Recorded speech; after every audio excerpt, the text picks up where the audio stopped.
હવે આપણે આખું કોને કહેવાય અને અડધું કોને કહેવાય એ આપણે નિદર્શન દ્વારા જોઈએ. બરાબર, ચલો.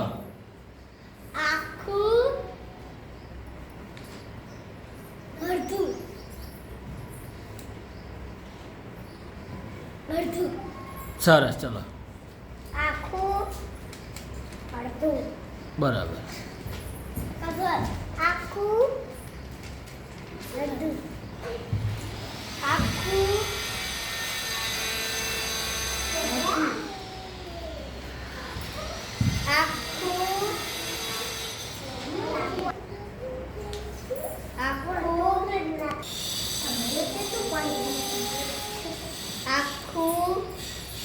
અડધું.